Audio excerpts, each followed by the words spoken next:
Hello and welcome to the Dream Team Professor podcast. My name is Scott, and in this episode, we're going to be doing a Group E preview for Euro 2024 based around the Sun Dream Team fantasy football game. And we're going to be looking at form, set piece takers, who's grabbed the goals and assists in qualifying, and then my top Dream Team picks. If you're completely new to Dream Team and this is the first time you've seen it, do head over to my How to Play the Euro 2024 fantasy game. It's really similar to a lot of the other fantasy football games, but Dream Team have a £50,000 prize pot up for grabs for this game. So it's well worth finding out how to play and getting involved. And then if you've been following along my previous videos, please do leave a like and subscribe if you're not already. But we're going to start off with Ukraine. I actually quite like Ukraine's fixtures. So they start off with Romania and Slovakia in the first two fixtures, which really does interest me. They've got a nice start. And then that Belgium game is the third fixture, and that could be a good time to move off of the Ukraine. So I think that their fixtures look pretty good. Other teams in the group, so Slovakia, Belgium, and Romania, will come to them in a minute. So Ukraine's form finished third in the groups, which is not a good start, but England won the group and Italy comes second. So it wasn't like they were against a load of poor teams like we've seen with some of the teams. Some of the teams I've been going through in this series, we've been saying, such and such teams kept so many clean sheets, but they haven't really played against anyone. Ukraine have had England and Italy in this group. It was a pretty tough group. So 4 wins, 2 draws, 2 losses overall, kept 3 clean sheets, which included a 0-0 against Italy. Their only losses came to England and Italy away from home. So I think Ukraine have actually put a decent shift in here, and they even finished level on points with Italy. So they've just missed out head to head. So I think they were pretty unlucky in the grand scheme of things. They got through via the playoffs, beating Bosnia and Iceland. So they are here at the Euros. And then recent form. So they've had 2 clean sheets from 3 of their pre-tournament friendlies. So their most recent one was a 4-0 win against Ukraine. I was a bit surprised that they lost 3-1 against Poland, the friendly before that. But actually, when I looked back, they had rotated a lot of players for that fixture. And then the friendly before that, they've actually played 3 friendlies ahead of this. They had a 0-0 against Germany. So, yeah, pretty decent all round. 2 clean sheets there. And there are some defenders that I do like the look of. So we'll come on to them in a minute. Looking at set piece takers, you've got Dovbyk, who's had a really good season at Girona. He's on penalties. Free kicks are Zinchenko and Sigankov. Corners, Zinchenko and Sigankov again.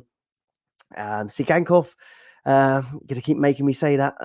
3 goals in the qualifying. Dovbyk with 3 goals and Mudryk with 2.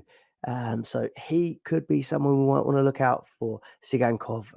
Assists, Mudryk had 2. That was the only real standout. There was a lot with 1 assist. And then clean sheets, 3 from the 8 fixtures. So the defence didn't look too bad in the qualifying. So favourite options. So Dovbyk at 3 million. He's had 24 goals for Girona, 2 goals, 2 assists in qualifying. And he's even done pretty well in these recent pre-tournament friendlies. I'll quickly bring them up here. But he scored this evening, coming off the bench, scoring in the 49th minute against Moldova. He scored against Poland in that 3-1, and no one scored in the Germany one. So 2 goals in his last 2 friendlies for Dovbyk. The only problem here is a lot of teams I've seen, including a lot of my drafts, have been focused around the big hitters up top. This year, the Dream Team game is rewarding an extra point for a goal and an extra point for assist compared to the usual Dream Team game. So I feel like it is really valuable to get those striker spots right. But Romania and Slovakia do look like 2 good opening fixtures, and he is on penalties. So I don't hate it as a punt. It's just more of a factor. I feel like I'm going to build my team around big hitters. But if you do go for it at 3 million, that's a nice enabler to give you a bit more balance in your team. Sigankov, £2.5 million midfielder. He's had 3 attacking returns from 8 games in qualifying. He had 8 goals, 7 assists for Girona as well this season. So him, Dovbyk, linking up well for club and country. And like I mentioned, corners and free kicks. and he has also done pretty well in these pre-tournament friendlies. He scored as well this evening against Moldova. Didn't start the game against Poland, I don't believe. Yeah, didn't start Poland, and obviously Germany again 0-0. But yeah, fresh off of scoring this evening. As well as those attackers, I do quite like the defensive and goalkeeper options for the first two fixtures. So Romania and Slovakia both have decent clean sheet potential.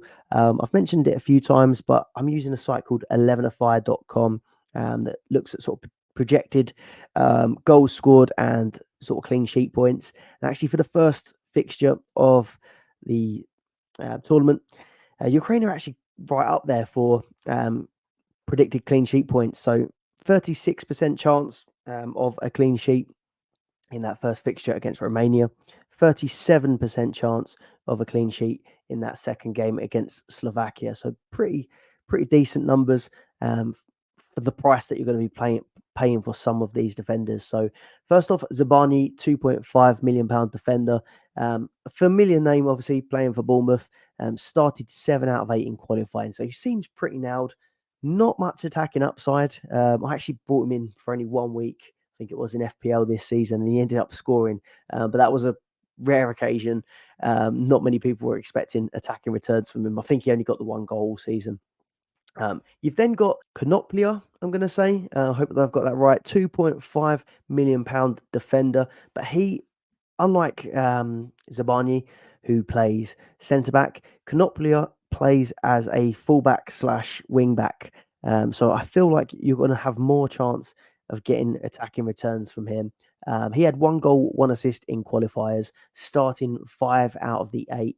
He also had 2 goals, 2 assists in his domestic season.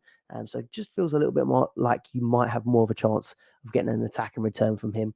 I'm favouring him out of the 2 currently. And then Lunin, the Real Madrid backup goalkeeper, who's had a really good season this season. Obviously, just missed out on that Champions League final, but did fill in well for Courtois being out. And after his recent run with Real Madrid, it looks like he has taken the number 1 spot. However, there was a goalkeeper called Trubin, who's also 2.5 million, that played 6 out of the 10 qualifiers versus Lunin playing 2 out of the 10. However, in the recent friendlies, it does look like Lunin is going to be starting, and some of the more recent fixtures. Lunin has started Ukraine's last 2 Nations League matches, and then in the last 3 friendlies, they've changed their goalkeeper in each of the friendlies. But this evening, when Ukraine played, they did play Lunin in goal. So I do think that he's a good option. It might just be a tiny bit risky to go with for your goalkeeper. But as you're going to see with some of these other budget goalkeepers, I feel like you're not going to get a better chance of a clean sheet than with him. Then we have Slovakia up next. So their first fixture is a tough one against Belgium. They then have Ukraine, which I've sort of classified as maybe a medium fixture, and then Romania, I put down as a green fixture on my fixture ticker. But their toughest game starts at the start of the tournament, and it gets a little bit easier as it goes on. So second in the group in qualifying, behind Portugal, who gave them their only 2 defeats in qualifying. So they've had a pretty decent qualifying run. 7 wins, 1 draw, 2 losses. 1.7 goals scored per game and 0.8 goals conceded on average, with 5 clean sheets from 10. So done all right keeping clean sheets. But I do think if you look at this group in comparison to what the Ukraine group was, obviously they had Portugal, but then it was Luxembourg, Iceland, Bosnia, and Liechtenstein's, which I think if we go back to obviously the Ukraine, it's a smaller group, but England, Italy, Macedonia, and Malta, and they're 2 really tough games against England and Italy. So set pieces, they've got a guy called Duda who's on penalties. Free kicks and corners are taken by a winger called Haraslin, who looks quite an exciting player. He got 3 goals in qualifying. He had Hanso got 2, Duda got 2, and Kuka got 2. Assists, Hanso also got 3 assists. Duda and Kuka both got 2. Clean sheets, like I mentioned, was 5 out of 10. Then for my favourite options from Slovakia, so Dubravka, 1.5 million, a cheap enabling keeper that we're all familiar with. Um, he's not a surprise package. He's not flawless. He does make mistakes. I don't think he's the best keeper, but he could be value for money at 1.5 million. Does make saves, and now on Dream Team you also can get bonus points for keepers. They've made that a bit more accessible for keepers, so it could be okay for an enabling keeper. The one thing I just don't like is this initial fixture against Belgium. You can get save points for goalkeepers that do get battered. But I don't think that Dubravka is the best shot stopper, and I do think that Belgium will put a few goals past them in this first fixture. So I'm kind of debating whether to go for a different keeper, then maybe move to Dubravka for these second two fixtures, Ukraine and Romania, or do you just suck it up, take whatever happens in that first fixture against Belgium, and then maybe take Ukraine and Romania. So still considering my options. I do like the option of Lunin on the slide before from Ukraine, getting those first two fixtures against Romania and Slovakia. But of course, he comes at 2.5 versus 1.5 for Dubravka. And that 1 million does make a big difference when it comes to building a team. And do I think that Lunin is kind of 1.5 million better than the points Dubravka could get me? I'm not so sure of it. So I still got a bit of a decision to make on my keeper. But I do think Dubravka will be a decent option for a lot of people. If I wasn't going for Dubravka, I do like the look of this Hanso £2 million defender. Again, the same applies. Don't really fancy it for this first fixture of Belgium, but he is an attacking defender at a bargain price of 2 million. And he had 2 goals, 3 assists in qualifying, so 5 attacking returns, started 10 out of 10. So not only did he get 5 attacking returns in 10 matches, he's pretty much played every minute of every game. So Hanso seems nailed, can get attacking returns, and he comes at 2 million. So he does look like a really, really good option. I feel like the only downside on this one is that Belgium fixture to start with. And then you've got the question of, if I go for Hanso, do I really want Dubravka? I would not want the Belgium. I would not want the Slovakia double up for Belgium, just in case it does go horribly wrong with goals conceded. Haraslin then at 2 million, playing in midfield. He had 17 attacking returns for Sparta Prague this season. He got 12 goals, 5 assists, and he's on all free kicks and corners for Slovakia. So I do think there's a good chance that he could get attacking returns, but you just have to consider that Slovakia are one of the sort of weaker teams in the tournament. When we look at predictions for how the group is going to finish up, Belgium are favourites to win, Ukraine second, Romania third, and Slovakia are sort of tipped to finish bottom. So you have got to sort of temper expectations a little bit with some of these enablers, but does look like he could be an option if you are struggling for budget. Next up is Belgium. So a team that we are going to be very interested in. I think their players are going to be really popular because they do have the best looking group.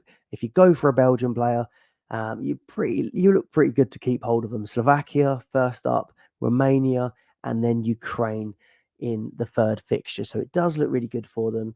In qualifying, they were undefeated with 6 wins, 2 draws in a group against Austria, Sweden, Azerbaijan, and Estonia. 22 goals scored, which is huge, and then a strong defense that only averaged 0.5 goals conceded a game. 2.8 goals were scored a game on average, with 5 clean sheets from 8 matches. So really, really strong performance from Belgium. And I've seen a lot of talk of sort of them being a sort of aging squad, but they have got some young, exciting players, or some players in their prime that I still think could be quite interesting. So we'll come to them. Lukaku is on penalties and KDB is on corners and free kicks. So not really any surprise there. But Lukaku banged a massive 14 goals in 8 matches in qualifying. So a ridiculous return for Romelu Lukaku. Really is doing it on an international level. You have Luke Bacchio and Trossard, who both had 2 goals. Assists, we had Doku, who had 4.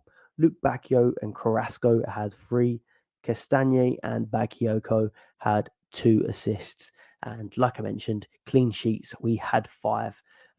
Recent friendlies had a 3-0 win against Luxembourg and a 2-0 win against Montenegro. So also keeping up with these clean sheets in the international friendlies. There's a 2-2 friendly back in March with England, and then a clean sheet in a March friendly against Ireland as well. So it does seem like they have got a little bit of a solid backline going on. So onto options. Lukaku, 5.5 million, huge 14 goals in qualifying, and he's taking penalties in one of the best groups there is in the tournament. So I think he is near enough a must-have, right up there. Started 8 from 8, nailed on in that striker position, and then he's got the service coming from the likes of KDB and Doku. I just he's in my first draft currently. I just think he's a really, really good looking option, especially if you're looking maybe at playing one of your goal boosters or something like that in early stages. I think Lukaku is a great option at 5.5 million. You got Doku then next at 5 million. Now he was a player that I kind of wanted to get straight into my team when I first made a draft, but because of the price point, 5 million. I do think it is difficult to justify putting him in, but we know from the usual Dream Team game that he is an absolute bonus magnet. Averaged 9.8 ppm in qualifying. I looked at that on FF Stuff. They've worked out how many Dream Team points people would have got in qualifying based on the stats, and Doku pretty much kept up his usual bonus antics in qualifying. So that bonus should carry over into this Euros format. He had 4 assists in 4 starts and 2 substitute appearances in qualifying. So didn't play all of the games, but he does look like he's going to be tipped to start in the Euros on the wing, opposite Trossard, with Lukaku playing through the middle. So it looks like a pretty good front three for Belgium. You got Wout Face at 3 million. I think he looks like the cheapest route into this Belgium defence with great fixtures. Obviously, fairly decent defensive record in qualifying as well, with the 5 clean sheets. He did have 1 assist also. Not the best attacking threat, but he is decent in the air. I do question how good of a defender Wout Face is, but if you're just looking to get someone in to try and cover the clean sheets in the groups, I do think he could be a good option. Trossard, 4 million, grabbed a goal against Montenegro in this pre-tournament friendly. But it was from the penalty spot, and there wasn't any penalty taker or normal penalty taker on the pitch. Then he scored an in-play goal against Luxembourg. So really, really good form for Trossard, and he ended the season really strongly for Arsenal as well. So I can't see anything other than him starting on either wing with Doku on the other. I do prefer Doku overall just because of the bonus, and he's decent for assists. But if I was maybe playing a goal booster, I think I would go for Trossard. I think he's just got more chance of scoring than Doku, but in general, I think Doku is a better pick. Then lastly, Kevin De Bruyne at 7 million. Now, obviously, typically we would put Kevin De Bruyne much higher on this list, but I just don't think I can justify the £7 million price tag for De Bruyne when you've got players like Bellingham at 6, Bruno Fernandes at 6 as well. I just feel like if you're going to cover a player from each team or take a premium from each team, Lukaku at 5.5 to me just seems much better value to cover Belgium than 7 million for De Bruyne. I think I'd even go Doku also for the price. I'm just not convinced that also at 7 million that he can definitely play 3 matches in quick succession. I expect he probably misses the third one because Belgium will qualify. But I just think he does have a few injury problems, and even minutes could be a risk. Started both friendlies, so maybe they are trying to get his fitness up a little bit. 74 minutes in one, 45 minutes in the other, and then only 1 match played in qualifying, which I'm just guessing is because he was injured for quite a big chunk of the season. So yeah, Kevin De Bruyne overall, I'm just not convinced that he's worth it at 7 million. Let me know in the comments below if you think differently and he's in your draft. If you found any of this useful so far, please do leave a like and subscribe to the channel. You'll get kept up to date with all the latest Sun Dream Team content over the course of the Euros. I'm aiming to do daily videos covering what's gone on in each game and then giving tips along the way with what sort of players I'd like to target each game week. Romania up next. So undefeated in qualifying, 6 wins, 4 draws, and gave Switzerland their only defeat. So 6 clean sheets from 10 games as well, which is massive. 1.6 goals scored, 0.5 goals conceded. So one of the best defenses based on that goals conceded average.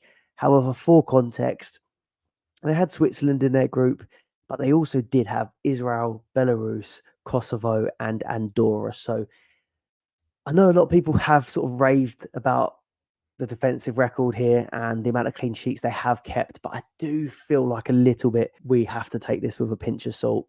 Ukraine, I'd say, are a much better side than most of the teams in that group.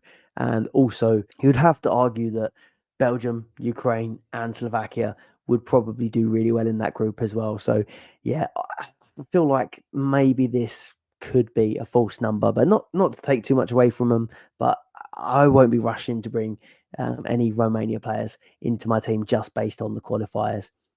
So penalties, you had Marin and Stanisu are the takers. And then free kicks, Hadji, corners, Hadji. Goals in qualifying, 3 for Stanisu, 3 for Alice, and 3 for Mihaela. Assists, you had 4 for Moulton, 2 for Marin, and 1 for Hadji. But yeah, quite honestly, I'm not that keen on these options from Romania from what I've looked through. There's a player called Ratiu at 1.5 million and Bansu at 1.5 million, who look like they're 2 more attacking defenders out of the ones on offer. Ratiu had 1 assist in qualifying. Both started 5 and 6 out of 10 of the qualifiers as well. There was also a centre back called Bursa, who had 1 goal in qualifying and started 10 out of 10. So maybe you could go for him and he would be a bit more secure compared to the other 2 who started 5 and 10. But yeah, quite honestly, not really feeling it. And then Moldovan, I've seen he has been relatively popular as a budget pick, maybe instead of going for Dubravka. But yeah, again, just that opening fixture against Ukraine, I do think Ukraine win that one. I do think Ukraine score. And then obviously they have their match against Belgium in the second fixture, so I don't think that's great. And then Slovakia are at the end. So overall, I mean, I feel like I might pick a keeper from this group. But I'd have to say, I feel like Lunin is probably the one that I like the most, followed by Dubravka, and then followed by Moldovan, 1.5 million. So, yeah, I think I'd just prefer to hold, if I went for Dubravka instead of Moldovan at 1.5, I think I'd probably just prefer to hold Dubravka and not use a transfer. I do think Moldovan has a better opening fixture for Romania against Ukraine than obviously Dubravka versus Belgium. But honestly, I think rather than use a transfer, maybe swapping between the 2, I think I'll just go for Dubravka, take Belgium on the chin, and then have Ukraine, Romania. But just my opinion, let me know what you're doing with your budget keepers. That is everything for this episode. So if you've enjoyed it, please do leave a like and subscribe to the channel to get kept up to date with all the latest Dream Team content. If you want even more Dream Team content, head over to the Dream Team Tonic podcast. They've got their latest episode out where they're chatting about Dream Team boosters for the tournament, top player picks, budget enablers, the lot. So do check out that one. There'll be a link in the description below. And you can check out all the other preview videos. They'll also be in the description below. So thank you very much for watching, and I'll see you on the next one. Goodbye.